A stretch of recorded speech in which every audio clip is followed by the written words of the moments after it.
Aujourd'hui, je vais vous parler d'un thème qui me passionne absolument depuis très longtemps, qui est la question de la naissance de l'esthétique et la question des critères du beau. La question de la naissance de l'esthétique, ça va vous apparaître dans un instant. C'est une question à première vue très particulière et en fait qui engage une véritable révolution dans le regard jeté sur la beauté et plus généralement sur la question de l'art. Je voudrais commencer par une ou deux remarques préalables. C'est que, bien évidemment, la réflexion sur le beau, elle existe vraisemblablement depuis toujours. On sait que l'homme de Cro-Magnon, il y a déjà 30 000 ans, créait des œuvres d'art, donc c'est peu de dire que ça n'est pas une nouveauté. Et on sait aussi que dès que la philosophie apparaît, en tout cas la philosophie occidentale en Grèce, elle est accompagnée d'une réflexion sur la beauté, d'une réflexion sur l'art, sur la beauté naturelle, mais aussi sur l'art. On trouve des réflexions très profondes sur l'art chez Platon, chez Aristote, dès l'Antiquité. Ce que je voudrais noter d'entrée de jeu, c'est que il y a un moment au XVIIIe siècle où la réflexion sur l'art, la philosophie de l'art, va prendre la forme d'une esthétique. C'est ça qui est nouveau, c'est ça que j'appelle la naissance de l'esthétique. Le premier livre à porter dans toute l'histoire de l'humanité ce titre esthétique, le premier livre qui s'appelle Aesthetica, il est écrit en latin, eh bien il date de 1750, donc exactement au milieu du XVIIIe siècle. Il est dû à un philosophe allemand, un élève, un disciple de Leibniz et de Wolff. C'est donc un philosophe rationaliste, il s'appelle Alexander Gottlieb Baumgarten, il publie ce gros livre en latin, 600 pages en latin, l'Aesthetica, donc en 1750, et il faut toujours se demander quand un concept apparaît, quand un concept aussi fondamental que le concept d'esthétique, qui est appelé à une très longue postérité, pratiquement toutes nos réflexions aujourd'hui sur le beau relèvent de ce qu'on appelle l'esthétique. Chacun comprend que l'esthétique aujourd'hui, même dans le langage courant, ça touche à la question de la beauté, à la question de la beauté naturelle ou de la beauté artistique. Eh bien, il faut toujours se demander pourquoi un concept appelé à une telle postérité apparaît, dans quel contexte il apparaît et qu'est-ce qu'il signifie. Encore une fois, la philosophie de l'art, la philosophie du beau, elle existe depuis que la philosophie existe, mais l'esthétique, elle est récente. Elle date du XVIIIe siècle. Elle apparaît avec la philosophie moderne. Et il faut donc se demander pourquoi la philosophie du beau va prendre la forme de cette esthétique. Esthétique en grec, le mot renvoie à la notion de sensibilité. Aesthesis en grec, c'est la sensibilité, c'est la sensation. Et donc il va falloir se demander pourquoi la philosophie du beau va prendre la forme d'une réflexion sur la sensibilité, c'est-à-dire sur ce qui, dans le sujet, est le plus subjectif. La sensibilité, c'est encore plus subjectif, si je puis dire, que la raison. La raison scientifique, elle est censée être objective. Quand on parle de la sensibilité, quand on dit, par exemple, qu'il ne faut pas heurter la sensibilité des uns ou des autres, eh bien, on fait appel à quelque chose qui est à l'intérieur du sujet, et ce qui est le plus subjectif. Ce qui est plus subjectif que toutes les autres facultés, et notamment la raison, ou l'entendement, ou même la volonté. La sensibilité, c'est vraiment le cœur de la subjectivité. Et donc, pourquoi la philosophie du beau prend-elle, avec ce XVIIIe siècle, la forme d'une théorie de la sensibilité? Et quand on va le voir dans un instant, définir l'œuvre d'art et d'une manière générale la beauté comme ce qui plaît à la sensibilité des êtres humains, ce qui touche la sensibilité, ce qui est émouvant pour le sujet, ce qui touche à la question du goût. Eh bien, lorsqu'on va rapporter le beau à un sujet, à ce qui plaît à l'intérieur de la subjectivité, et encore une fois, ce qui est le plus subjectif dans la subjectivité, pardon d'y insister, mais c'est, on va le voir, le cœur du problème, alors évidemment, la question des critères du beau va apparaître en même temps. La question des critères du beau, elle va apparaître en même temps que la philosophie ou la réflexion sur le beau va prendre la forme d'une esthétique. Donc de ceux qui touchent la sensibilité la plus subjective. En effet, si le beau, si l'œuvre d'art en particulier, c'est ce qui touche la sensibilité, ce qui touche la subjectivité, alors quels sont les critères du beau? Comment expliquer, notamment, ce sera le grand problème de l'esthétique moderne, comment expliquer qu'il existe autour des grandes œuvres d'art, mais même autour des beaux paysages, des couchers de soleil, des montagnes, des paysages de campagne ou des paysages de mer, eh bien, qu'est-ce qui fait, comment expliquer qu'il existe un consensus autour des grandes œuvres ou autour des très beaux paysages. Un consensus, un sens commun, un sensus communis, comme on dira au XVIIIe siècle. Comment expliquer le consensus qui touche les œuvres d'art dès lors qu'on a fait de la beauté quelque chose de parfaitement subjectif et qu'on dit à chacun son goût, des goûts et des couleurs on ne dispute pas, etc. Comment expliquer ces phénomènes de sens commun, ces phénomènes de consensus autour des grandes œuvres, autour des grandes beautés naturelles? Il y a là quelque chose qui va occuper l'esthétique moderne, la réflexion sur le beau, et qui va prendre la forme d'une interrogation sur les critères du beau, avec un certain nombre de réponses.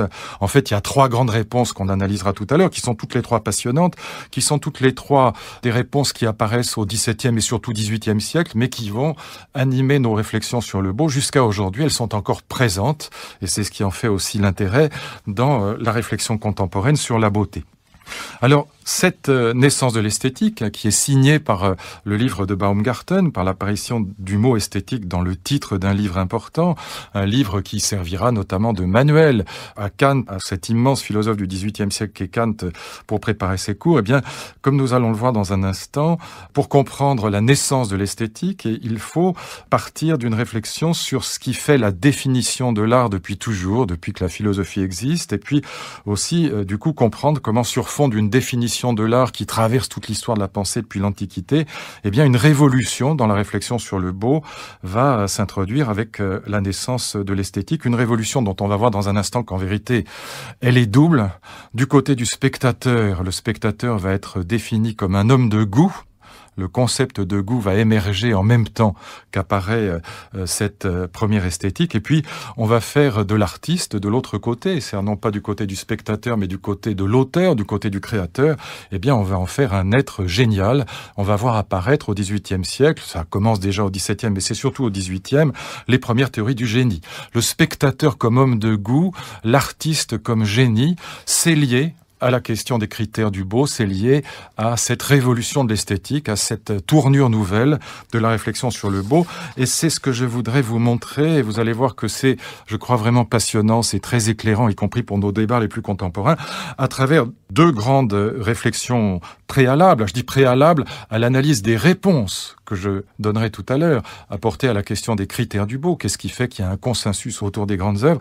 Eh bien, 2 remarques préalables, 2 grandes réflexions préalables. 1, sur la définition de l'art, et puis 2, sur cette révolution de l'esthétique, du goût et du génie. Triple révolution, si je puis dire, dont on va voir qu'elle est très cohérente et que ces 3 concepts, esthétique, question du goût, question du génie, on va voir que ces 3 concepts sont absolument inséparables entre eux. Mais d'abord, premier point, une réflexion sur la définition générale de l'art depuis que la philosophie existe. Depuis que la philosophie existe, on peut dire que l'art a toujours été défini de la même manière. C'est d'ailleurs un point que Hegel pointe de manière extrêmement profonde, très intelligente dans ses leçons sur l'esthétique, qui sont absolument passionnantes, qui est un des très très grands textes de Hegel. L'idée est la suivante, et je crois qu'elle est juste en plus, c'est pas toujours le cas avec Hegel, mais là c'est vraiment une idée juste, c'est que depuis toujours, depuis Platon, depuis Aristote, depuis l'aube de la philosophie, en tout cas occidentale, eh bien l'art est toujours défini de la même manière. L'œuvre d'art, elle est toujours définie comme l'incarnation, et dans incarnation, on entend carne, on entend la chair, on entend le corps. Eh bien, l'art a toujours été défini, l'œuvre d'art a toujours été définie au fil des siècles, et cette définition ne changera pas depuis Platon jusqu'à Nietzsche, même jusqu'à Heidegger. L'art est défini comme l'incarnation d'une grande idée, d'une grande vision du monde, de grands symboles religieux ou laïques, peu importe, on verra tout à l'heure, de valeurs aussi, de valeurs morales, de valeurs spirituelles. En tout cas, l'art est défini toujours comme l'incarnation d'un grand moment de la vie de la pensée, grandes idées, grands symboles, grandes valeurs, peu importe pour l'instant, dans un matériau sensible.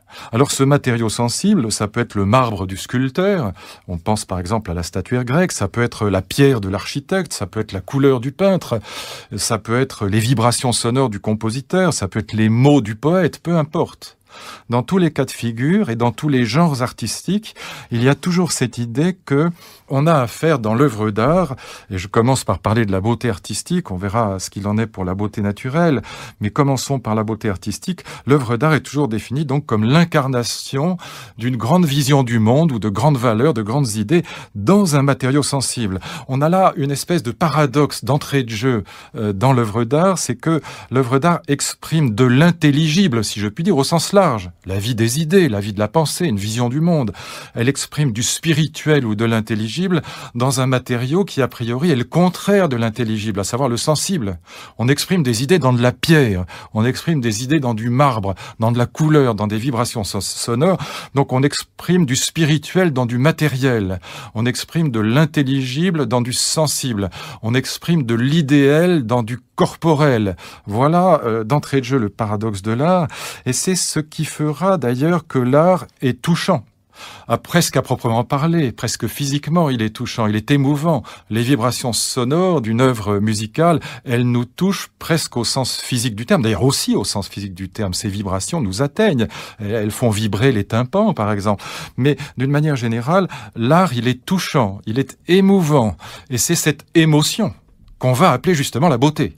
C'est ça l'idée qui va dominer cette définition de l'art, que je trouve à la fois très juste et très belle. Et c'est aussi ce qui fait, d'une certaine manière, que l'art sera plus touchant que la science ou la philosophie, justement parce qu'il exprime des idées, souvent des idées qui sont les mêmes que celles des philosophes. Par exemple, il y a un art romantique qui dit la même chose, au fond, que la philosophie romantique, ou que la politique romantique. Mais l'art, il va justement exprimer les idées dans un matériau sensible qui va rendre ces idées, d'une certaine manière, accessibles à tous. C'est plus facile d'écouter une symphonie de Beethoven ou une sonate de Schubert que de lire Hegel, justement, ou que de lire Newton. La science et la philosophie, elles exprimeront, la plupart du temps, et même, je crois toujours, les mêmes idées que l'art. Il y a toujours une proximité, une analogie entre l'histoire de l'art et l'histoire des idées. Ce sont les mêmes idées qui sont exprimées dans la philosophie d'un côté et dans l'art de l'autre, sauf que dans l'art, les idées seront exprimées de manière sensible, de manière touchante, de telle sorte que tout le monde peut écouter une petite phrase de Schubert. Tout le monde ne lit pas Hegel, tout le monde ne lit pas Kant, tout le monde ne lit pas Spinoza, mais tout le monde peut entendre la musique de leur époque, ou tout le monde peut aimer l'art hollandais sans même parfois avoir de formation particulière, sans être savant en matière de musique. On peut aimer la musique sans être savant ou sans être soi-même peintre, on peut aimer la peinture, alors que sans être philosophe ou sans être scientifique, c'est très difficile de lire Spinoza, Kant ou Hegel. Il y a là une particularité de l'art qui fait d'ailleurs qu'aux yeux de Hegel, l'art doit être dépassé par la philosophie, parce que Hegel pensait qu'il fallait trouver un jour une forme qui exprimât de manière adéquate les idées qui sont présentes dans l'art, mais on peut aussi penser à l'inverse de Hegel que c'est un très grand avantage de l'art sur la philosophie et sur la science que de rendre les idées touchantes, que de les rendre émouvantes. Et encore une fois, cette émotion, c'est la beauté même.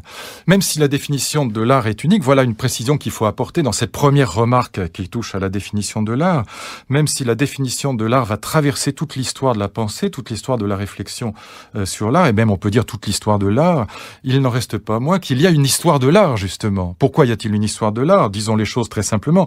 Eh bien parce que justement, comme il y a une histoire des idées, les idées qu'on va incarner, que l'artiste va incarner dans un matériau sensible, eh bien ces idées vont changer en même temps que l'histoire des idées les fera changer, si je puis dire. On peut très globalement, très schématiquement, mais ce schéma n'est pas faux, même s'il est très vaste. On peut bien sûr le complexifier, le nuancer tant qu'on voudra, mais il fournit un cadre de réflexion qui, je crois, est très utile et qui n'est pas faux. Encore une fois, on peut distinguer très schématiquement 4 grands moments dans l'histoire de l'art en Occident, et pas seulement en Occident d'ailleurs, mais bien sûr, là, je prends un peu comme fil conducteur l'histoire de la philosophie. Il y a l'art grec. L'idée qui domine l'art grec, je vais y revenir dans un instant, c'est que ce que l'artiste va incarner dans un matériau sensible, ce sont les propriétés harmonieuses de l'ordre de l'univers en général, de ce que les Grecs appellent le cosmos. L'œuvre d'art, dans cette perspective-là, elle est un microcosmos. Elle possède les mêmes qualités que l'ordre du monde aux yeux des Grecs, qui, j'en avais parlé dans nos premiers CD, consacrés à la philosophie grecque. Les Grecs se représentaient l'ordre du monde comme un biologiste ou comme un médecin se représente un organisme vivant, avec cette idée que l'ordre du monde est tout aussi harmonieux, tout aussi bien fait, tout aussi bien organisé qu'un être vivant, et que chacun d'entre nous, il trouve sa place. La propriété principale de l'ordre cosmique dans cette perspective-là, c'est l'harmonie, c'est la beauté. La beauté et l'harmonie sont des concepts pratiquement équivalents dans la pensée grecque. Eh bien, l'œuvre d'art, elle est l'incarnation de l'harmonie du cosmos dans un objet particulier. Il suffit de regarder les statues grecques pour voir que leur préoccupation principale, ou les temples grecs, ou les amphithéâtres grecs, c'est la symétrie, c'est l'harmonie, c'est la proportion des muscles, c'est la proportion des différentes parties du corps. Les statues grecques sont parfaites, et donc on a une incarnation en quelque sorte de l'harmonie cosmique. L'œuvre d'art, c'est la présentation, en allemand on dit Darstellung, c'est la présentation, l'incarnation, l'illustration de l'harmonie du tout dans un objet particulier, en l'occurrence une statue ou un temple, avec les mêmes propriétés du grand tout, mais en plus petit, microcosmos. On a ensuite un grand moment qui est toute l'histoire de l'art du Moyen-Âge. Pour l'essentiel, on pourrait presque dire que tout l'art du Moyen-Âge est un art religieux.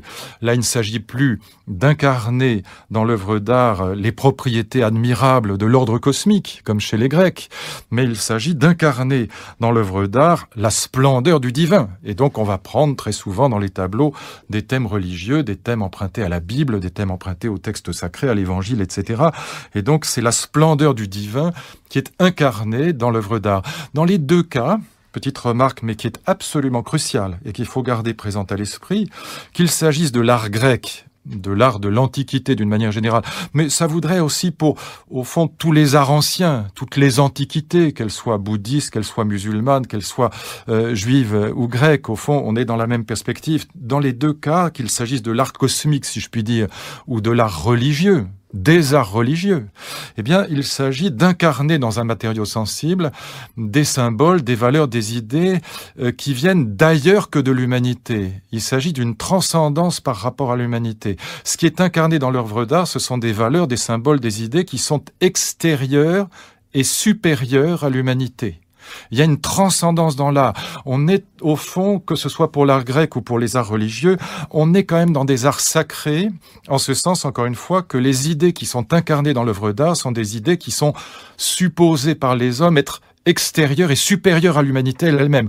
On est dans des arts de la transcendance cosmique ou de la transcendance religieuse. Ce qui va caractériser la troisième période, la période qu'on pourrait désigner comme la période de l'humanisme esthétique.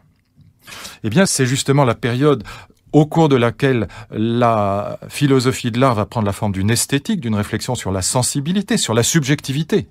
Eh bien, ce qui va caractériser cette troisième période, c'est que ce que l'art va incarner, ça n'est plus la splendeur du cosmos, ça n'est plus la splendeur du divin.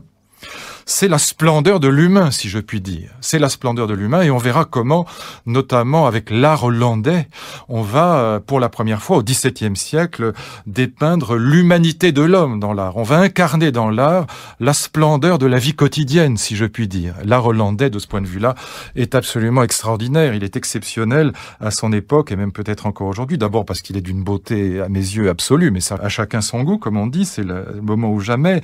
Mais il est exceptionnel en ce sens que c'est probablement le premier art humaniste, le premier art laïque, le premier art sécularisé, le premier art dans lequel on ne va plus représenter de la transcendance cosmique, transcendance divine, mais l'immanence à l'humanité, la vie humaine dans sa splendeur quotidienne, si je puis dire, la quotidienneté, comme disent les philosophes.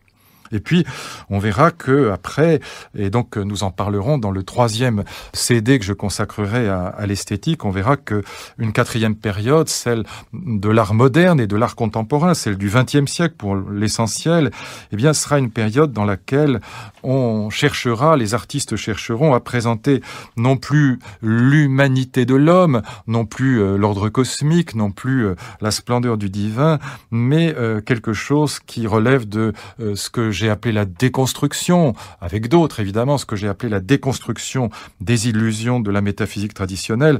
L'art moderne, l'art contemporain pour l'essentiel, il cherchera, c'est ce que dit quelqu'un comme Jean-François Lyotard par exemple, il cherchera, comme dit Lyotard, à présenter qu'il y a de l'imprésentable, c'est-à-dire il cherchera à présenter justement tout ce que la déconstruction des illusions de la métaphysique et de la religion, la déconstruction de Nietzsche, la déconstruction de Heidegger, eh bien l'art moderne, l'art contemporain, il cherchera à présenter tout ce que cette déconstruction des traditions va libérer. l'irrationnel, l'inconscient, la différence, le corps, le sexe. L'irrationnel, c'est un bon exemple, parce que pensez par exemple au nouveau roman, au lieu de présenter des personnages cohérents, au lieu de présenter une intrigue cohérente avec sa chronologie, eh bien on va présenter en quelque sorte dans le roman, dans le nouveau roman, les flux de pensée qui ressemblent à des associations d'idées, qui ressemblent à ces associations d'idées qu'on a lorsqu'on a la tête collée contre la vitre du train et que, voilà, on associe librement, comme on dit, et que les idées vous viennent de manière incohérente, de manière au gré des flux de l'inconscient, si je puis dire, et non pas comme dans une chronologie bien organisée, comme dans l'intrigue du roman traditionnel. On a là donc une présentation, une incarnation de ce que la déconstruction de la métaphysique va libérer. On a une parfaite analogie entre la critique nietzschéenne de la métaphysique ou la critique heideggerienne de la métaphysique et puis ce que Schoenberg ou Picasso ou Kandinsky vont présenter, si je puis dire, vont incarner dans l'œuvre d'art, à savoir la différence plutôt que l'identité, la brisure plutôt que l'harmonie, le chaos des pulsions, le chaos de la vie intérieure, plutôt que la vie intérieure, c'est la formule de Kandinsky, plutôt que la cohérence logique de l'humanisme rationaliste du XVIIe et du XVIIIe siècle. Je dis là les choses un peu à la serpe, un peu à la hache, mais c'est pour qu'on comprenne le cadre général dans lequel mon sujet d'aujourd'hui va prendre place, c'est-à-dire la naissance de l'esthétique, la révolution de l'esthétique, avec cette double révolution que j'ai évoquée tout à l'heure, mais que je voudrais analyser maintenant du côté du spectateur qui va devenir un homme de goût, un homme qui va émettre des jugements de goût, avec cette question des critères qui est derrière, et puis du côté de l'artiste, du côté du créateur, du côté de l'auteur, qui va apparaître comme un génie, avec, encore une fois, les premières théories du génie qui apparaissent à la fin du XVIIe siècle et surtout tout au long du XVIIIe siècle. C'est donc ma deuxième remarque préalable avant d'entrer dans les réponses apportées à la question des critères, du beau. La première remarque, c'était donc une remarque sur la définition générale de l'art comme incarnation de l'intelligible dans le sensible, de grandes idées, de grands symboles, de grandes valeurs dans un matériau sensible, et puis avec cette petite sous-remarque, si je puis dire, sur l'histoire de l'art, une définition commune depuis l'aube de l'humanité, mais une histoire de l'art en fonction de l'histoire des idées qui sont incarnées dans les œuvres. Et puis ma deuxième remarque, c'est donc sur cette révolution de l'esthétique, cette révolution du goût, cette révolution du génie, trois révolutions qui sont inséparables et qui véritablement s'installent avec le XVIIIe siècle en Occident, en Europe, évidemment. On pourrait dire que cette révolution de l'esthétique, c'est une subjectivisation de l'art ou une humanisation de l'art, dans la mesure où, encore une fois, ce qu'il va s'agir de présenter dans l'art, d'incarner dans l'œuvre d'art, ça n'est plus un cortège de valeurs, de symboles ou d'idées extérieures et supérieures à l'humanité, mais au contraire, c'est de l'humanité elle-même qu'il va être question dans cet art nouveau, dans cet art moderne, si je puis dire, qui est l'art du XVIIe siècle et du XVIIIe siècle. Révolution du côté du spectateur, révolution du côté de l'auteur, je disais. Commençons par la première et puis on verra comment ces deux révolutions se joignent dans l'émergence de la philosophie de l'art comme esthétique, comme esthética, comme réflexion sur la sensibilité humaine. D'abord du côté du spectateur, du côté du goût. On dit c'est une thèse qui a été défendue par un grand historien de l'art, Karl Borinsky, et puis reprise par d'autres, et puis discutée, comme toutes les thèses qui essayent de dater l'apparition d'un concept. Mais je pense que globalement, c'est une thèse juste. L'idée, c'est que c'est probablement Balthazar Gracian, donc un jésuite espagnol du XVIIe siècle, qui le premier va utiliser le concept de goût, gustus, le concept latin de goût, en un sens métaphorique. Non pas au sens culinaire du terme, non pas au sens où il est employé d'ailleurs par les latins eux-mêmes, par les romains, au sens où on est capable de distinguer le sucré du salé, l'amer de l'acide, etc., ou de l'alcalin, mais le goût va être utilisé au sens où on parle d'un homme de goût, c'est-à-dire comme la faculté, dit Balthazar Gracian, de distinguer ce qui est convenable et ce qui n'est pas convenable, aussi bien en matière morale d'ailleurs qu'en matière justement de ce qu'on va appeler esthétique. Le goût, c'est le critère, si je puis dire. C'est le sens des critères. C'est critère en grec, ça vient du verbe krinein, qui veut dire séparer simplement. Ça donne crible, par exemple, ou crisis, ou critique. Le critère, c'est en quelque sorte le point à partir duquel, le principe à partir duquel on sépare, en l'occurrence, le beau du laid, le bien du mal. Balthazar Gracian va dire que celui qui est capable de distinguer le bien du mal, le convenable de l'inconvenant, le beau du laid, c'est l'homme de goût. Il va donc utiliser le terme de goût au sens métaphorique, au sens esthétique et non plus simplement, encore une fois, au sens culinaire. Alors, ce goût, il va apparaître ce concept de goût d'abord en Espagne, en Italie, et puis on va le traduire un petit peu plus tard en français au XVIIe siècle, et puis on va un peu plus tard encore le traduire en Angleterre, et puis finalement en Allemagne. En Allemagne, Geschmack, le mot Geschmack qui traduit le terme latin gustus ou le français goût, n'apparaîtra qu'au début du XVIIIe siècle, justement dans cette perspective de désigner la capacité à distinguer le beau du laid et à formuler des jugements de goût. Geschmack, ça s'appelle en allemand. C'est aussi dans cette perspective-là que l'œuvre d'art va être définie comme ce qui plaît à la sensibilité. C'est le thème omniprésent, par exemple dans l'art classique français, chez Racine, chez Molière. L'essentiel est de plaire, disent-ils constamment, ces classiques français. Et il s'agit de plaire à quoi ? Je le disais en commençant, mais j'y reviens un instant. Il s'agit de plaire à ce qui, dans la subjectivité, est le plus subjectif, à savoir aesthesis, la sensibilité. D'où, encore une fois, le terme d'esthétique. L'œuvre d'art, c'est ce qui plaît à la subjectivité. Quand on regarde la distance avec l'art grec, la distance avec l'art grec, elle est abyssale. Elle est abyssale parce que quand vous regardez, par exemple, chez Platon ou chez Aristote, et d'une manière plus générale, dans toute la mythologie grecque, dans toute la philosophie grecque, chez les stoïciens, par exemple, on voit que chez les Grecs, l'œuvre d'art, la beauté d'une manière générale, elle est définie comme une propriété objective des choses. Je disais tout à l'heure que l'œuvre d'art est un microcosmos, un cosmos en petit, un petit monde harmonieux. Dans cette perspective-là, évidemment, la beauté, elle est considérée, l'harmonie, comme une caractéristique intrinsèque de l'objet beau, comme une caractéristique intrinsèque de la nature en général, du cosmos en général. C'est pas ce qui plaît à la subjectivité, le beau. C'est l'harmonie du monde. C'est l'harmonie du monde dont l'œuvre d'art, dont telle ou telle beauté naturelle n'est qu'un reflet particulier. Autrement dit, la beauté, ça se définit comme un cosmos, comme un ordre, comme un ordonnancement harmonieux des choses. Voilà ce que dit Platon, voilà ce que dit Aristote, voilà ce que disent les grands stoïciens. Je vous en donne un petit exemple. Il faut garder ça à l'esprit, vous allez voir pourquoi, parce que justement cette esthétique moderne va rompre explicitement. Les premiers théoriciens de l'esthétique, Montesquieu, Crousaz, Dubos, et puis d'autres avec eux, moins connus, ils sont conscients de cette rupture avec le monde ancien. Voilà par exemple ce qu'écrit Platon dans le Gorgias. C'est Socrate qui parle à son interlocuteur, Gorgias. Il lui dit « Tu peux à ton choix envisager l'exemple des peintres » celui des architectes, des constructeurs de bateaux et de tous les autres professionnels. On dirait plutôt aujourd'hui de tous les autres artisans, c'est pas très bien traduit. Mais on voit qu'il met les artistes et les artisans, peintres, architectes et artisans d'une manière générale, dans le même panier, si je puis dire. Chacun d'eux, dit-il, Socrate, se propose un certain ordre cosmos en grec, un certain ordre quand il met à sa place chacune des choses qu'il a à placer.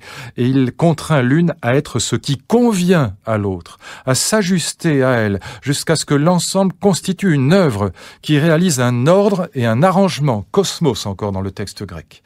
Et donc l'œuvre d'art, c'est ce cosmos, c'est cet arrangement harmonieux, et au fond, qu'on construise un bateau ou qu'on construise une œuvre d'art, on fait le même travail. Il s'agit de produire un ordre qui est lui-même, encore une fois, un reflet, si je puis dire, de l'ordre général du monde, un reflet du cosmos. Les stoïciens disent au fond la même chose. Moi, j'aime beaucoup cette réflexion des stoïciens sur la beauté du monde. Voilà, que disent les stoïciens? Je pense par exemple à Marc Aurèle, dans les Pensées de Marc Aurèle. Il y a plusieurs textes qui vont dans ce sens. Il explique que le sage, aux yeux du sage, le sage c'est qui? C'est celui qui a une juste représentation de l'ordre cosmique. C'est celui qui voit l'ensemble, qui voit l'arrangement d'ensemble, l'harmonie de l'ensemble. Aux yeux du sage, il n'y a pas de laideur dans l'univers. Ce qui paraît laid aux imbéciles la crinière du lion ou la bave du sanglier, dit Marc Aurèle. Pour le sage, c'est beau parce que ça fait partie de l'ordre cosmique. C'est ce qu'on pourrait appeler une cosmodyssée, au sens où Leibniz parlait de théodyssée. Théodyssée, théos, dikē, ça veut dire que Dieu est juste parce qu'il n'y a pas de mal dans le monde. Le mal n'est qu'une apparence, c'est une illusion. En fait, tout est bien, l'ordre du monde est parfait. Bien de la même manière, on pourrait parler de cosmodyssée. Le cosmos est parfait, il n'y a pas de laideur dans le cosmos. Tout est beau dans le cosmos.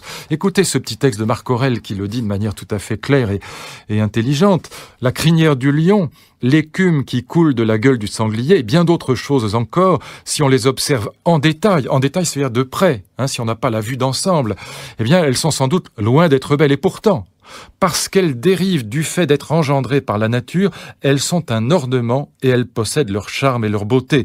Et si l'on se passionnait pour les êtres de l'univers, si on avait une intelligence plus profonde, comme le sage a une intelligence plus profonde, il n'est sans nul doute aucun d'entre eux, aucun de ces détails de l'univers, qui ne paraîtrait une agréable créature. Même chez les vieux, ajoute Marc Aurèle, j'aime beaucoup cette phrase, même chez les vieux et les vieilles, on pourra voir une certaine perfection, une certaine beauté, comme on verra la grâce enfantine si on a les yeux d'un sage. Grâce enfantine, grâce des vieillards, l'enfant pour les Grecs c'est un être imparfait, il n'est pas cuit comme on dit en bon français d'aujourd'hui, il n'est pas terminé. Et donc pour les Grecs, l'enfant c'est pas comme nous, c'est pas du tout un être adorable, c'est un être qui n'est pas terminé, encore une fois, qui est imparfait au sens propre du terme. Comme les vieux, ils sont passés de l'autre côté. Mais même chez les vieux et même chez les enfants, dit Marc Aurèle, il y a de la beauté, du moins aux yeux du sage qui voit l'ensemble du monde, qui voit l'harmonie du tout. Eh bien, chez les modernes, tout ça va disparaître. Eh bien, ça va disparaître pourquoi ? Eh bien, justement parce que le beau va se définir non plus comme une propriété intrinsèque de l'objet, un microcosmos, mais une propriété objective de l'œuvre ou de la beauté naturelle, mais le beau va se définir comme ce qui touche la sensibilité, la subjectivité. Un petit texte, là aussi, parce que ils sont tellement épatants, ces textes sont tellement clairs, on avait à l'époque une telle conscience de cette rupture avec les anciens que c'est, je crois, une bonne chose d'avoir ces petits textes présents à l'esprit. Texte de Montesquieu, dans un petit essai qui s'appelle justement « L'essai sur le goût », de Montesquieu, donc on est en plein XVIIIe siècle. Ce sont les différents plaisirs de notre âme qui forment les objets du goût comme le beau. Ce sont les différents plaisirs. Là, on est vraiment dans la sensibilité. Les anciens n'avaient pas très bien démêlé tout ceci. Les anciens n'avaient pas très bien démêlé tout ceci, pas très bien compris tout ceci. Ils regardaient comme des qualités positives, dans le vocabulaire d'époque, positive, c'est-à-dire objective, réelle. Ils regardaient comme des qualités positives toutes les qualités relatives à notre âme. Les sources du beau, du bon, de l'agréable sont donc dans nous-mêmes. Et en chercher la raison, c'est chercher la cause des plaisirs de notre âme. Et en l'occurrence, pour le beau, c'est moi qui l'ajoute, de la sensibilité. Eh bien, on est là, non plus dans une philosophie du beau, mais dans une esthétique, ou plutôt dans une philosophie du beau qui a pris la forme d'une esthétique, c'est-à-dire d'une interrogation sur ce qui plaît à la sensibilité. L'essentiel est de plaire, encore une fois. Phrase aussi bien d'ailleurs de Racine que de Molière. Crouzaz, alors Crouzaz, c'est au XVIIIe siècle, le grand disciple de Descartes et de Boileau en matière d'esthétique. C'est le grand représentant de l'esthétique classique française. Alors j'en parlerai dans le prochain CD, mais quand même, je cite son fameux traité du beau, 1715. Alors je dis fameux parce qu'il est célébrissime à l'époque. Aujourd'hui, on l'a un peu oublié, mais enfin, à l'époque, il est aussi connu que Boileau ou Molière ou Descartes. Bon. Voilà ce qu'écrit Crouzaz, 1715, traité du beau. Quand on demande ce qu'est le beau, on ne prétend pas parler d'un objet qui existe hors de nous et séparé de tout autre, comme quand on demande ce que c'est qu'un cheval ou ce que c'est qu'un arbre. Et puis il continue le texte, je ne lis pas la suite, mais en disant qu'évidemment, on cherche ce qui plaît en nous-mêmes, ce qui plaît à l'intérieur de la subjectivité. Petit texte de Hume, mais je pourrais en aligner des centaines d'autres. Petit texte de Hume, dans là aussi un essai sur la norme du goût, dans les essais esthétiques de Hume. Là aussi, nous sommes en plein XVIIIe siècle. Hume est donc le grand représentant de l'empirisme anglais, même si lui-même est écossais et pas anglais, mais enfin, c'est le grand représentant de l'empirisme. Voilà ce qu'écrit Hume dans La norme du goût. Très passionnant essai sur les critères du beau, justement. La beauté n'est pas une qualité inhérente aux choses elles-mêmes, elle existe seulement dans l'esprit qui la contemple et chaque esprit perçoit une beauté différente. Chaque esprit perçoit une beauté différente, ça veut dire que le beau étant relatif à chaque sujet, à chaque sensibilité, eh bien, à chacun son goût, comme on dit. Voilà donc comment le spectateur devient un homme de goût. C'est-à-dire quelqu'un qui va émettre des jugements de goût à partir de sa subjectivité, à partir de sa sensibilité. Donc subjectivisation du spectateur, humanisation du spectateur. Et puis de l'autre côté, je disais, la révolution du goût, c'est aussi une révolution du génie. Eh bien, l'artiste va être pensé à partir du XVIIIe siècle, ça commence au XVIIe, mais c'est quand même essentiellement le XVIIIe siècle, le siècle des grandes théories du génie, eh bien il va être pensé comme un génie, c'est-à-dire comme un créateur ex nihilo, comme un démiurge, comme un petit dieu. Au fond, l'artiste est à l'œuvre d'art ce que Dieu est à la création du monde. Il crée un microcosme, mais comme Dieu a créé le grand cosmos, le grand tout.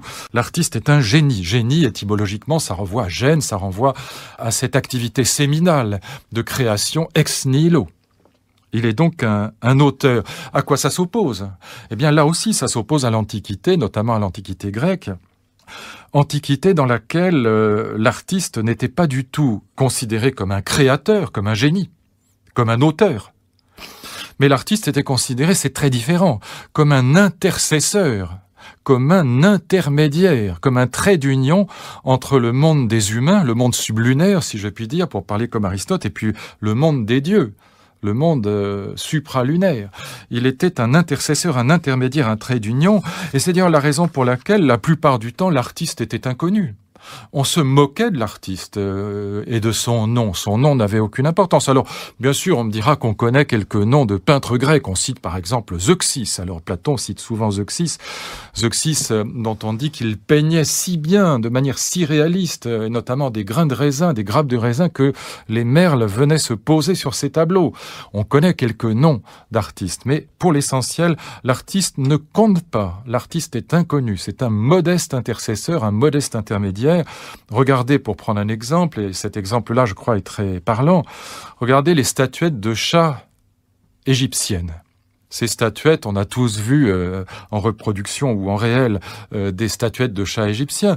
Pourquoi tous ces petits chats égyptiens, très jolis, d'ailleurs très beaux, ils ressemblent à des siamois avec un museau assez long, très élégant. Eh bien, on sait que dans la religion d'Égypte, dans les religions d'Égypte, le chat est un animal sacré. Mais il ne viendrait à personne l'idée de demander quel est l'auteur de ces statuettes. On n'en sait strictement rien, ça n'a aucune importance. Il y en a des milliers, elles sont toutes semblables les unes aux autres. L'artiste ne compte pas. Ce qui compte, c'est qu'il est celui qui a incarné dans un matériau sensible, la pierre, le marbre, etc., le bois, ce qu'on voudra, le métal, peu importe. Il a incarné dans un matériau sensible un symbole sacré qui est en l'occurrence le chat. Eh bien, mais le nom de l'artiste, on s'en moque comme de l'an 40. On a là quelque chose qui va évidemment changer à partir du moment où l'artiste va être conçu comme un génie, comme un créateur. À la limite, l'œuvre d'art va devenir moins importante que son auteur. L'œuvre d'art va devenir progressivement, et ça deviendra de plus en plus vrai au fur et à mesure qu'on ira vers l'art contemporain, l'œuvre d'art va devenir une espèce de prolongement du créateur, une espèce de carte de visite, en quelque sorte. Au point que, dans certains cas, on connaîtra mieux l'artiste et son nom que ses œuvres. C'est particulièrement flagrant dans la musique contemporaine. Tous ceux qui s'intéressent à l'art contemporain connaissent les noms de Ligeti, de Boulez ou de Stockhausen, mais lorsqu'il y a des enquêtes qui existent d'ailleurs réellement sur ces sujets, lorsqu'on pose la question de savoir quelles œuvres ils ont écrites, alors là, les réponses chutent de manière vertigineuse. Personne n'en sait rien, sauf les grands spécialistes. Et si a fortiori on demande de reconnaître une œuvre, alors là, on est dans l'infinitésimal. Tout le monde connaît le nom, très peu connaissent l'œuvre. Et si je voulais forcer le trait par une comparaison, je dirais que c'était encore l'inverse le plus souvent au XVIIIe siècle. Les bourgeois de Leipzig entendaient du Bach dans les églises. Ils aimaient probablement la musique de Bach, mais ils n'avaient aucune idée que c'était du Bach. Ils connaissaient même pas le nom de l'artiste. Donc on a là un renversement de situation qui est lié au fait que le génie va apparaître comme un être singulier, comme un créateur, et l'œuvre d'art à la limite comme un prolongement de l'activité géniale. Donc je le disais, comme une carte de visite à la limite, plus que comme une œuvre qui aurait une réalité indépendante. Alors évidemment, je force le trait, ce sera de plus en plus vrai, c'est pas vrai au XVIIIe siècle, mais ce sera de plus en plus vrai quand on ira, nous le verrons, vers l'art moderne et l'art contemporain proprement dit. Qu'est-ce que c'est qu'un génie singulier? Qu'est-ce que c'est que l'artiste, cet être singulier? Peut-être un petit mot là-dessus, mais ça nous entraînerait trop loin. Juste une petite remarque au passage. Il faut distinguer dans cette question de la singularité du génie. Un être à part, il est hors du commun, le génie. Et l'œuvre d'art, elle aussi, va être singulière. Personne ne peut imiter Mozart. Enfin, on peut l'imiter, mais c'est pas l'original. Bon. Et donc, on a là affaire à des singularités. On a affaire à un être singulier génial, comme on dit, et on a affaire à des œuvres qui sont singulières. Il faut, pour comprendre cette notion de singularité, c'est juste une petite remarque au passage, mais elle est là aussi cruciale pour comprendre cette naissance de l'esthétique. Le singulier, ça n'est ni le particulier, ni l'universel. Très important. Le particulier, c'est quoi le particulier? Le particulier, c'est plutôt le folklore, c'est l'artisanat local. Il y a du folklore dans les œuvres d'art. Quand, je ne sais pas, prenons un exemple, quand Bartók compose les danses populaires roumaines, il y a du folklore roumain dans ces danses. Quand on écoute une mazurka de Chopin ou une polonaise de Chopin, il y a du polonais dedans, il y a du folklore polonais. Et on sait très bien que Chopin composait à partir de petits airs polonais qu'il avait entendus dans son enfance. Quand Brahms écrit les danses hongroises, on entend très bien, ou Liszt, Rhapsodie hongroise, on entend qu'il y a en effet du folklore d'Europe centrale, d'Europe de l'Est là-dedans. Ça, c'est le particulier, c'est l'artisanat local, c'est le particulier. Ce qui va caractériser l'œuvre d'art à proprement parler, c'est justement cette capacité de transformer les particularités locales. Le folklore. Dans folklore, on entend folk. L'esprit du peuple, dira Herder, ou l'esprit des nations, dit Montesquieu, eh bien, ou Dubos. Eh bien, l'artiste de génie, c'est celui qui transformera ces particularités folkloriques, l'artisanat local, en quelque chose qui, justement, va toucher l'universel, va parler au monde entier. On va jouer Mozart au fin fond de la Chine, de l'Inde. Tous les violonistes, tous les pianistes aujourd'hui jouent du Mozart dans le monde entier. Eh bien, c'est ça la singularité, c'est la synthèse du particulier et de l'universel. Le génie, c'est celui qui sera capable de produire des œuvres singulières au sens où, à partir justement de particularités locales, une histoire, une géographie. Mozart, c'est clairement de la musique du XVIIIe siècle, ça vient clairement d'Europe et même d'Allemagne, ça s'entend. On entend bien que c'est pas de la musique arabe ou chinoise. Bon, eh bien, il y a des particularités là-dedans, mais justement, la grande œuvre, sa singularité, c'est qu'elle parlera au monde entier, qu'elle va, l'artiste est celui qui va élever le particulier, le folklorique, jusqu'à l'universel, jusqu'à un langage qui touche l'humanité tout entière, qui parle à l'humanité tout entière. Eh bien, cette révolution de l'esthétique, cette révolution du goût et du génie, c'est tout un. Elle va avoir toute une série de conséquences. Je les évoque très rapidement avant de passer, donc, comme je l'annonçais, à la question des grandes réponses, des 3 grandes réponses apportées à cette interrogation sur les critères du beau. Mais les conséquences sont tellement énormes et passionnantes qu'il faut les avoir présentes à l'esprit avant d'aborder ces réponses, qui d'ailleurs sont très simples et je pourrais le faire rapidement. Première conséquence, je l'ai dit, c'est évidemment l'apparition de la question des critères. Alors, il faut préciser les choses parce que, en effet, si on dit que le beau, c'est ce qui plaît à la subjectivité, comment expliquer le sens commun, les consensus autour des œuvres, des grandes œuvres? Je parlais de l'œuvre de Mozart, c'est très rare qu'on entende dire quelqu'un Mozart est nul ou Bach est nul. Non, il y a une espèce d'universalité de ces œuvres qui fait problème par rapport à cette subjectivisation de l'art. Comment dire à la fois à chacun son goût, des goûts et des couleurs on ne dispute pas, et en même temps rendre raison de ces consensus autour des grandes œuvres, de ce qu'on va appeler justement les grandes œuvres. Alors ce sera l'interrogation de Nietzsche, par exemple, qui dit « des goûts et des couleurs on ne dispute pas », et il ajoute en riant, c'est ironique, « et pourtant on ne fait que ça ». Il est évident qu'on parle beaucoup plus d'œuvres d'art. Quand on a vu une exposition, on en parle avec ses amis, on en parle dans sa famille, beaucoup plus que, je ne sais pas, du second principe de la thermodynamique. Et on en parle, on en discute rarement. On se dispute rarement avec ses amis sur des questions scientifiques. En revanche, sur un film, sur un livre, sur une exposition, sur une œuvre d'art d'une manière générale, on va discuter. Alors, Hume est absolument génial à cet égard parce que Hume va justement introduire dans la norme du goût, dans ce petit texte sur la question des critères, il va renverser les lieux communs et il va introduire une remarque qui va nous conduire vers la question des critères. Cette remarque est très profonde. Elle est très juste. Eh bien, ce que dit Hume, c'est qu'à première vue, le sens commun, le bon sens, comme on dit, il a le sentiment que, oui, voilà, le goût est subjectif, qu'en matière de goût, il n'y a pas de consensus possible, pas de démonstration possible, alors que la raison, c'est objectif, qu'en matière de science, on devrait être d'accord entre nous.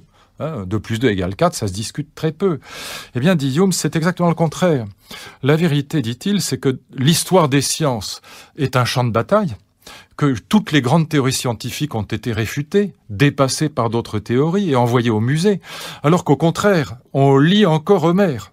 Aujourd'hui, on aime encore, dit-il, la splendeur de la rhétorique de Cicéron, alors que les idées de Cicéron, elles ont été battues en brèche. Et donc, immense paradoxe, et c'est très vrai. Il y a paradoxalement plus de consensus sur les grandes œuvres d'art que sur les grandes théories scientifiques. Regardez aujourd'hui le réchauffement climatique. Eh bien, on dispute entre scientifiques sur des théories. La mécanique d'Einstein, la théorie de la relativité, a suscité des débats homériques, c'est le cas de le dire. Alors que personne n'aurait à l'idée, encore une fois, de dire Mozart c'est nul ou Bach c'est nul. Tout le monde, ou presque tout le monde, s'accorde. Le consensus est paradoxalement beaucoup plus grand sur les œuvres d'art que sur les œuvres scientifiques. Voilà ce que dit Hume. Je cite ce petit texte extrait de La norme du goût, donc son essai sur les critères du beau. Bien que du point de vue spéculatif, nous puissions volontiers déclarer qu'il existe un critère certain en science, tandis que nous en nions l'existence pour ce qui est du sentiment, c'est-à-dire l'esthétique. La pratique démontre, cependant, que la chose est bien plus difficile à rendre certaine dans le premier cas, c'est-à-dire dans les sciences, que dans le deuxième. Des théories de philosophie abstraite, à l'époque de Hume, philosophie, ça comprend bien sûr aussi la science, dans le vocabulaire de l'époque. Des théories de philosophie abstraite, des systèmes de profonde théologie ont pu prévaloir durant une époque. Dans une période suivante, ils ont été universellement discrédités. Leur absurdité a été détectée. D'autres théories et d'autres systèmes ont pris leur place, qui ont dû la céder à nouveau à leurs successeurs. Et on n'a rien expérimenté de plus exposé aux révolutions du hasard et de la mode que ces prétendues décisions de la science.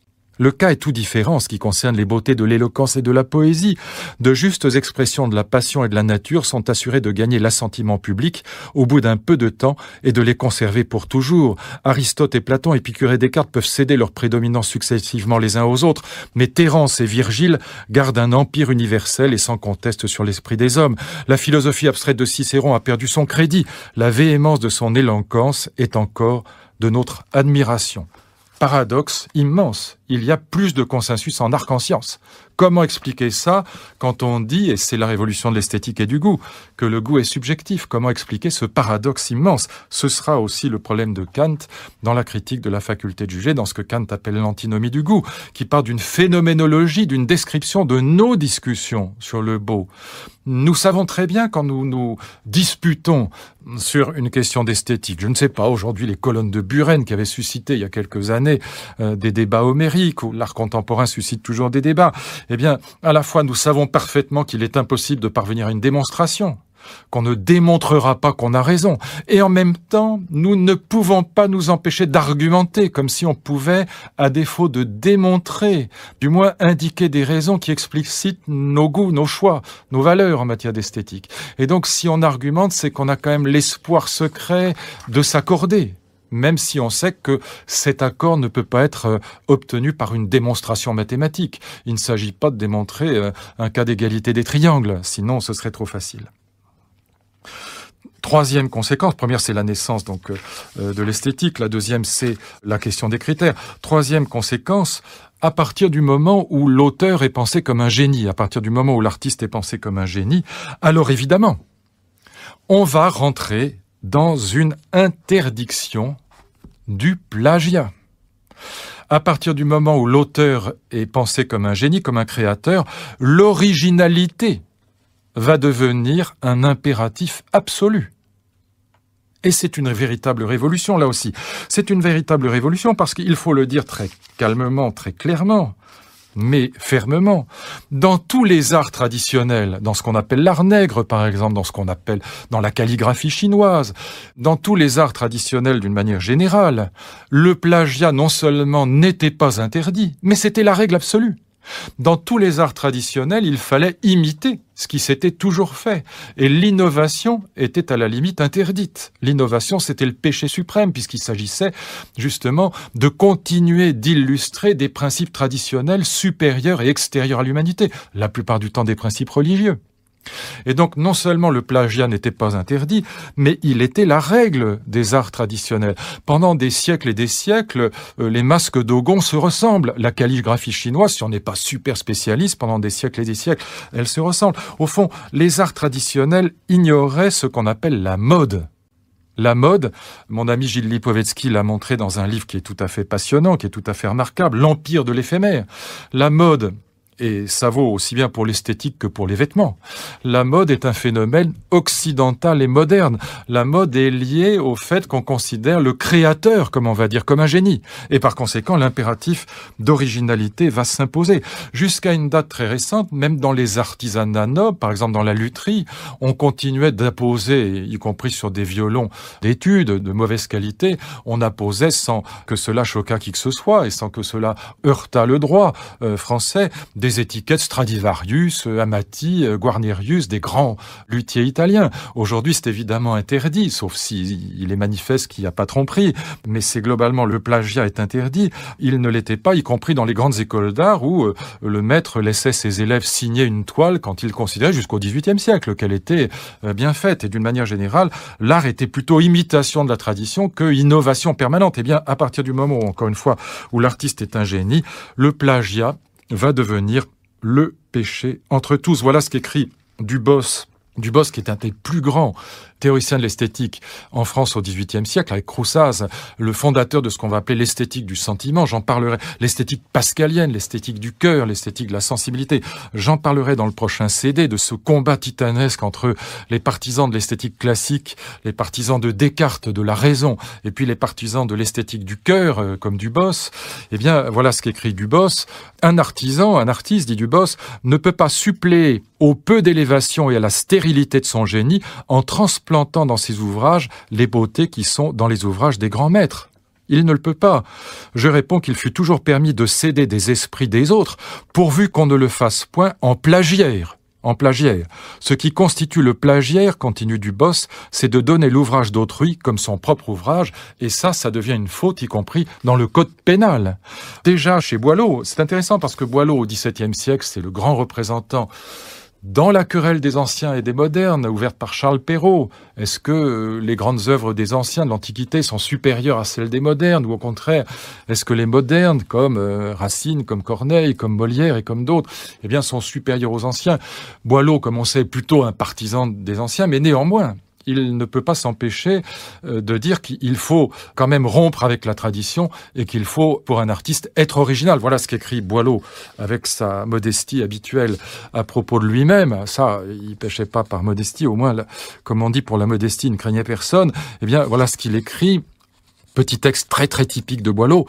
Au joug de la raison asservissant la rime, et même en imitant toujours original, j'ai su dans mes écrits doctes enjoués sublimes, rassembler en moi Perse, Horace et Juvénal.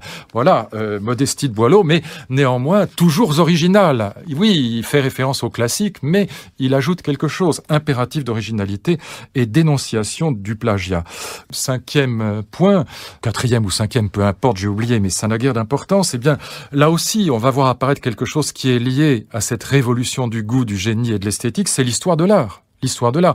La première histoire de l'art au sens positiviste, au sens historien du terme. Alors évidemment, il y a des histoires des peintres, il y a des histoires même de la philosophie, depuis Aristote, métaphysique alpha. Mais histoire au sens historien du terme, histoire positiviste. La première histoire de l'art, c'est l'histoire de Winckelmann. C'est lui qui va vraiment inventer l'histoire de l'art au sens moderne, c'est-à-dire une histoire qui va justement essayer de détecter les moments d'originalité, les moments d'innovation. Winckelmann, c'est 1750. 1750, c'est absolument contemporain de la première esthétique. Ça n'est évidemment pas un hasard. L'histoire de l'art va s'intéresser à l'histoire des innovations, c'est-à-dire à l'histoire de l'originalité, à l'histoire de la génialité, à l'histoire du goût.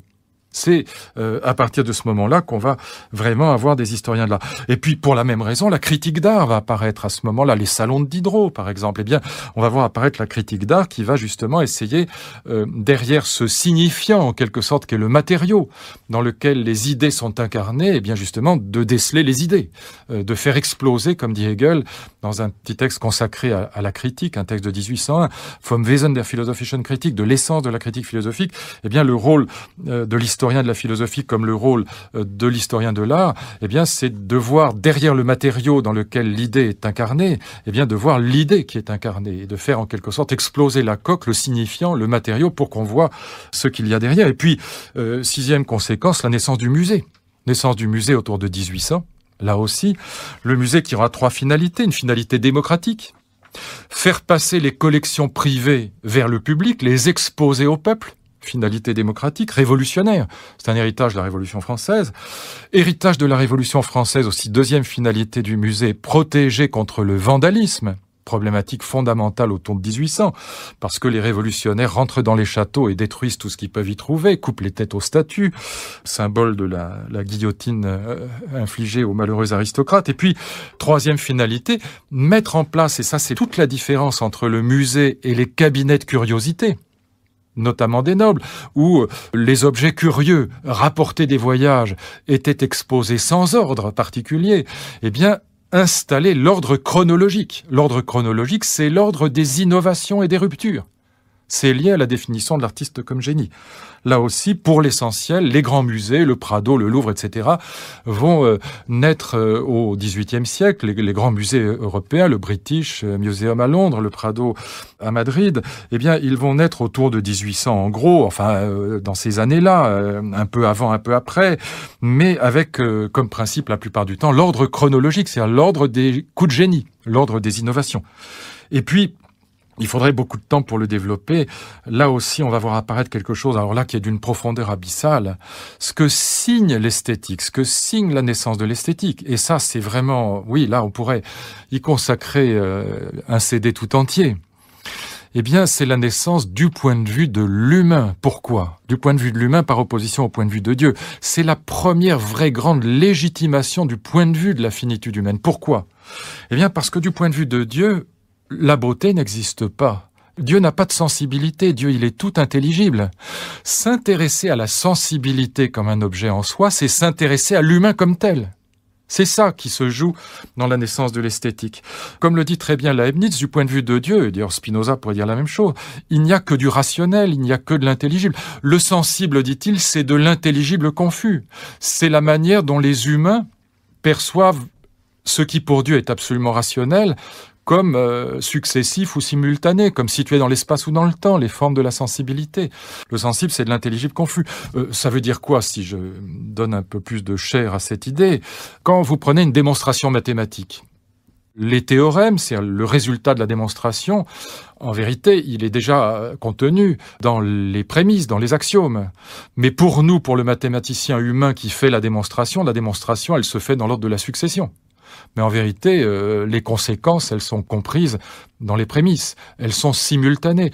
Autrement dit, ce que nous percevons, nous, confusément, dit Leibniz, comme de la succession, l'histoire, par exemple, toute l'histoire, du point de vue de Dieu, ça n'existe pas. L'histoire, tout est simultané du point de vue de Dieu. Les conséquences de l'histoire sont déjà dans les principes, puisque Dieu sait tout.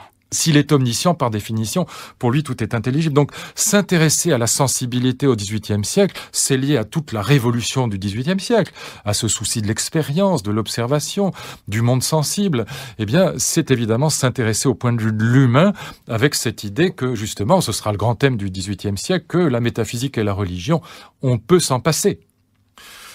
Fin du théologico-éthique, fin du théologico-politique, Révolution française, tout cela est lié à cette naissance de l'esthétique, tout cela fonctionne d'un même mouvement. Alors, j'en viens à cette fameuse question des critères du beau et aux grandes réponses qui sont apportées. Au fond, il y en a 3.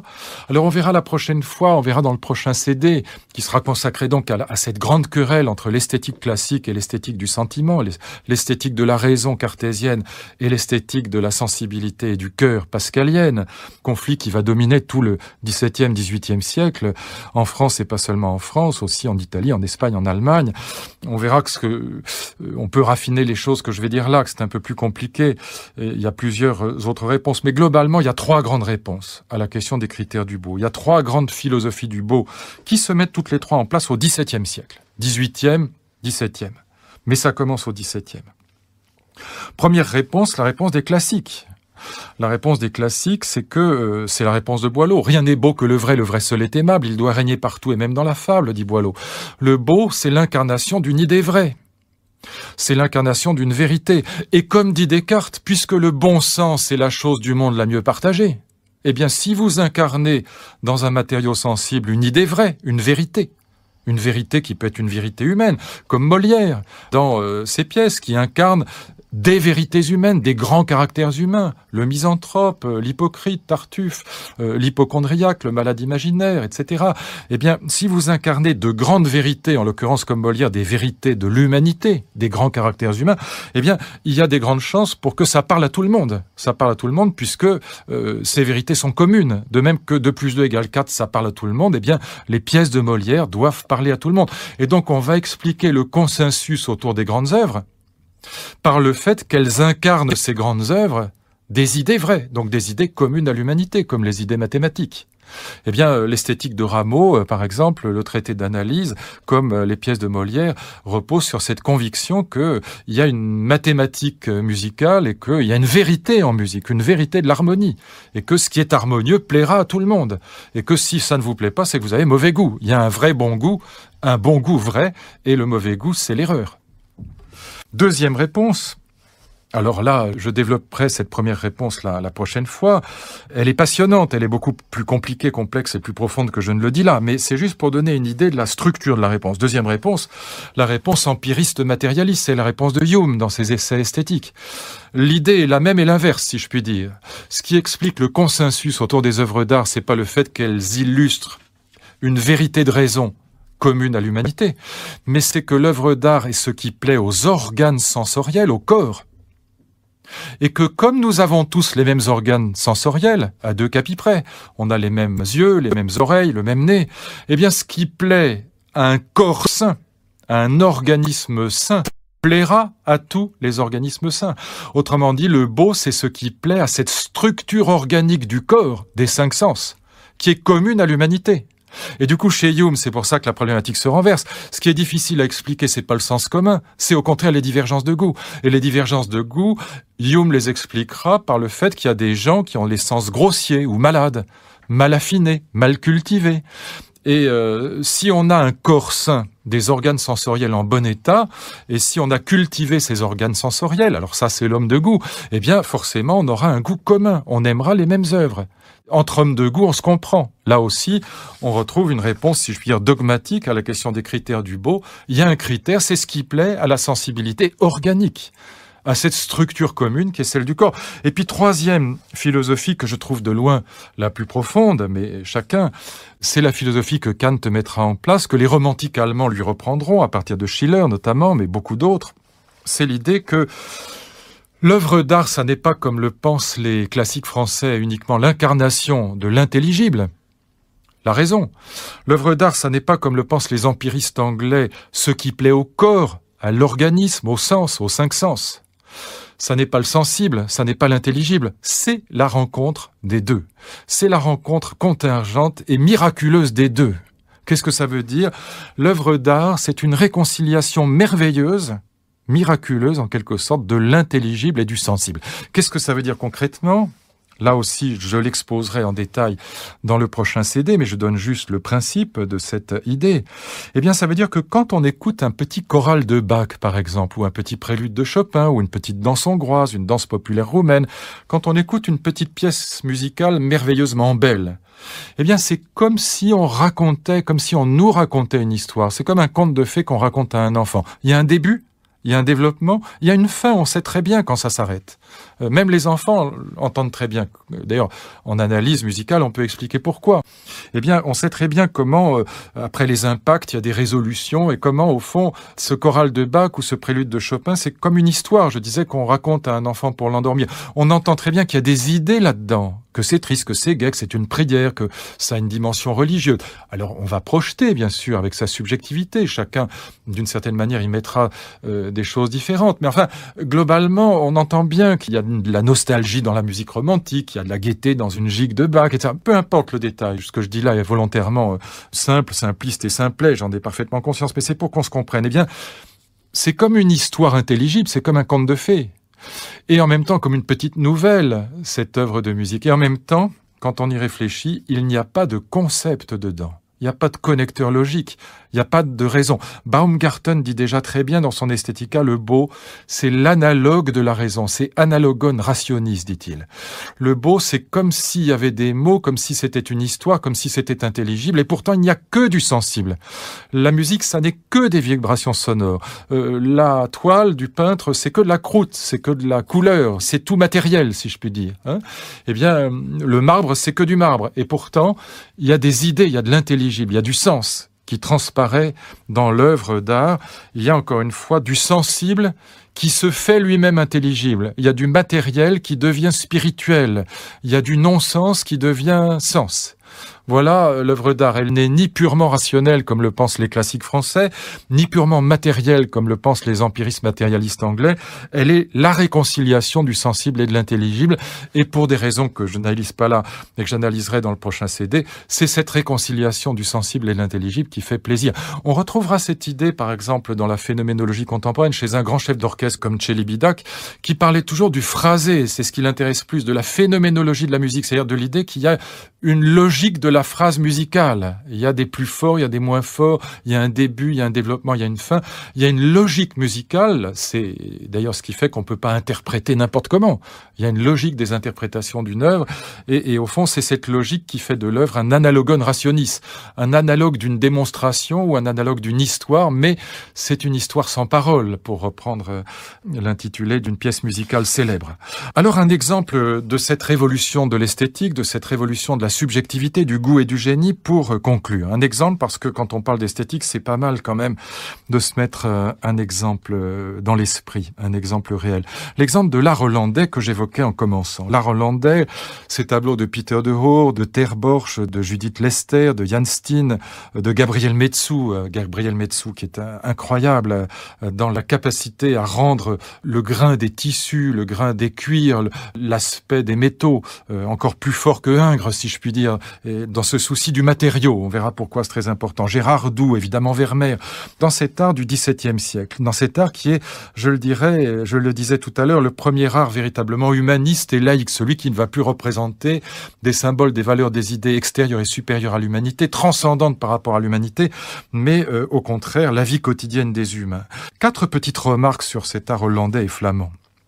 Et c'est pas un hasard si Amsterdam va être aussi, si cette Hollande du XVIIe siècle va abriter le premier philosophe vraiment laïque, Spinoza, le premier à créer une philosophie vraiment coupée du monde religieux.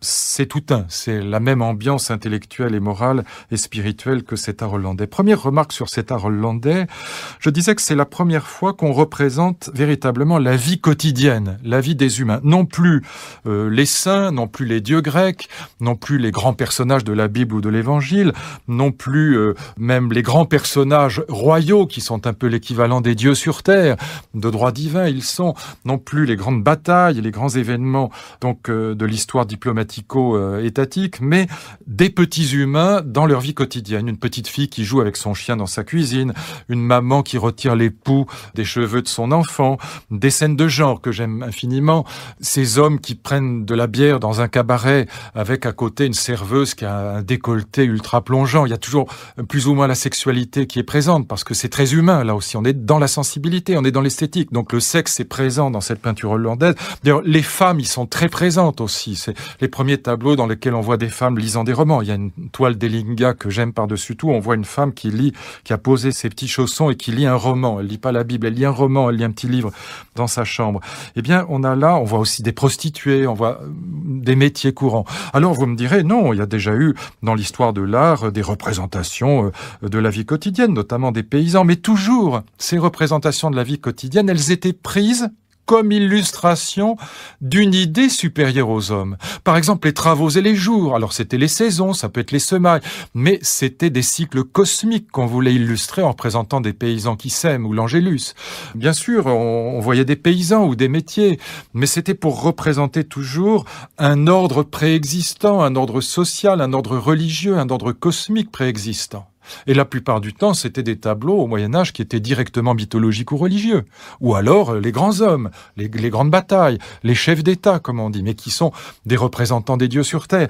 Mais jamais on n'avait représenté véritablement la vie quotidienne dans sa quotidienneté, si je puis employer ce terme affreux, mais parlant. C'est ce que Tzvetan Todorov a très bien montré dans son livre sur la peinture hollandaise, justement, qui s'appelle L'éloge de la quotidienneté. Je cite un petit texte de Todorov parce qu'il me paraît juste de rendre à César ce qui est à César. Dans les tableaux anciens, voilà, on sentait tout de suite que cette ancienne représentation de la vie quotidienne était soumise à un objectif supérieur, dresser le répertoire exhaustif et systématique des situations de la vie, illustrer un ordre préexistant, ou encore dans un tableau à sujet religieux ou édifiant, on trouve tel saint occupé à un travail manuel tout à fait commun. Mais c'est parce que c'est un saint qu'on en parle. À une certaine époque, on privilégie même les sujets sacrés qui permettent un rapprochement maximal avec le monde profane. Les tribulations du fils prodigue, le Christ chez Marthe et Marie, la maternité, mais là aussi, on voit que si cette activité a été élevée à la dignité que présuppose son apparition dans une image, c'est parce qu'elle est l'attribut d'un personnage célèbre, et j'ajouterais l'illustration d'une scène des évangiles ou de la Bible ou de la mythologie tout simplement. Tandis que là, on va dépeindre la quotidienneté comme telle, l'humanité comme telle, dans ce qu'il a de plus simple et de plus humain, si je puis dire. Deuxième remarque, cette quotidienneté, elle est du coup élevée au rang de beauté. Ce qui est beau, c'est pas le principe supérieur à l'humain. Ce qui est beau, c'est la splendeur de l'humain comme tel. Au fond, l'idée, c'est que l'humain lui-même le plus simple peut être beau. D'où le souci du matériau, par exemple chez Metsu, qui est absolument incroyable, où on va donner à la vie matérielle un poids qu'elle n'avait jamais eu, au sensuel et au sensible, à l'humain comme tel, un poids qu'il n'avait jamais eu. Troisième petite remarque, et celle-là, elle est très importante, elle vient directement de l'esthétique de Hegel. Hegel, il est à ma connaissance le premier à avoir parfaitement compris à quel point l'art hollandais était important dans l'histoire des idées, en tant qu'équivalent de Descartes en philosophie ou de Spinoza en philosophie. C'est en tant que premier art complètement sécularisé, complètement laïque et complètement humain. Fin du théologico-culturel, pourrait-on dire par analogie avec la fin du théologico-politique ou du théologico-éthique. On sort des politiques fondées sur la théologie, on sort des éthiques, des grandes morales fondées sur la religion, et de la même manière, on sort des grandes œuvres fondées sur la mythologie ou sur les textes sacrés, et on est dans l'humain. Eh bien, dit Hegel, on trouvera d'ailleurs la même idée chez Tocqueville, tout cela est lié à la réforme luthérienne. Luther, c'est celui qui va faire de la religion chrétienne la religion de la sortie de la religion, pour parler comme Marcel Gauchet. C'est au fond à partir de Luther, et c'est pas un hasard si Tocqueville dit, voilà, les deux pères fondateurs de la modernité, c'est Luther et Descartes. Eh bien, c'est à partir de Luther que la religion va faire une place considérable, la religion chrétienne, au forum intérieur, d'ailleurs tout à fait dans la tradition de certains textes évangéliques, notamment Marc, verset 7, évangile de Marc, verset 7.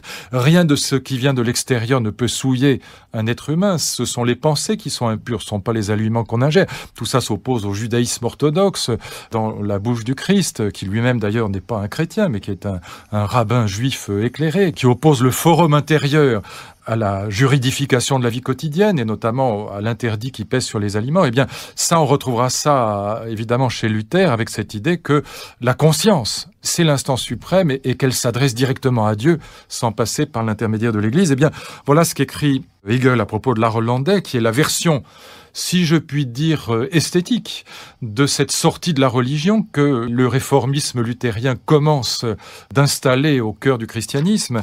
Religion de la sortie de la religion qui va permettre la laïcité, c'est la laïcisation de la religion elle-même qui commence avec Luther. Eh bien, voilà ce qu'écrit Hegel. Voilà, c'est dans ce contexte de la sécularisation du monde, dit-il, que se justifie le passage de l'Église et des représentations de la piété à la joie prise aux profanes comme telle. Voilà l'art hollandais. L'art hollandais, c'est la joie prise aux profanes comme telle, aux objets et aux manifestations particulières de la nature, à la vie domestique dans sa respectabilité, sa bonne humeur et sa tranquille exiguïté, parce qu'elle est petite, cette vie quotidienne. Elle n'est pas grandiose, elle n'est pas surhumaine. Et si c'est avec ces yeux que nous considérons les maîtres hollandais, poursuit Hegel, nous ne penserons plus que la peinture aurait dû s'abstenir de ce genre d'objets et ne représenter que les dieux antiques, les mythes et les fables ou les images de la Madone, les crucifixions, les martyrs, les papes, les saints et les saintes, car désormais, ce qu'il s'agit de rendre enfin, c'est l'homme, l'esprit et les caractères humains, la contemplation de ce qu'est l'homme en général, mais aussi de ce qu'est tel homme en particulier. Fin de citation. La petite fille dans sa cuisine. Et là, on a quelque chose d'absolument nouveau par rapport à l'esthétique ancienne, par rapport à la philosophie ancienne. On a vraiment cette sécularisation de l'art qui est absolument parallèle à la fin du théologico-politique. Quand la Révolution française va créer l'Assemblée nationale, pour dire les choses très simplement, on va voir pour la première fois dans l'histoire de l'humanité apparaître cet humanisme juridique selon lequel c'est par des êtres humains et pour des êtres humains que la loi est fabriquée, dans ce lieu étrange qu'est le Parlement, par des êtres humains,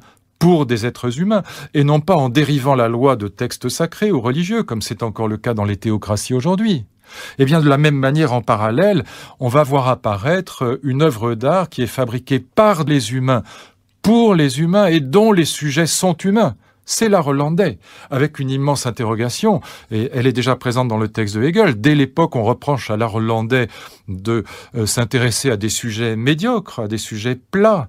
Grande interrogation, est-ce que l'art peut se passer du sacré ? Quelqu'un comme Jean Clair, aujourd'hui, qu'on peut aimer ou pas aimer, mais qui est un homme extrêmement intelligent et cultivé, la thèse qu'il défend, c'est qu'à la limite, il n'y a pas d'art hors du sacré, qu'un art humain, à la limite, est impossible, parce qu'il est voué à la platitude. C'est une grande interrogation. Moi, je ne le pense pas. Je pense que la splendeur de l'humain, il y a dans l'humain une richesse tellement extraordinaire, et notamment après la déconstruction du XXe siècle, tout ce matériau qui est sorti de la déconstruction offre à l'artiste matière à œuvre d'art sans fin. Moi, je pense qu'il y a une splendeur de l'humain. J'aime beaucoup l'art hollandais pour cette raison-là. Mais on peut évidemment comprendre que la discussion s'instaure dès la naissance de l'art hollandais sur la question de la platitude. De même que la démocratie, ces lois fabriquées par des humains et pour des humains, la démocratie est souvent plate. Elle est, comme disait Léon Blum, à l'échelle humaine.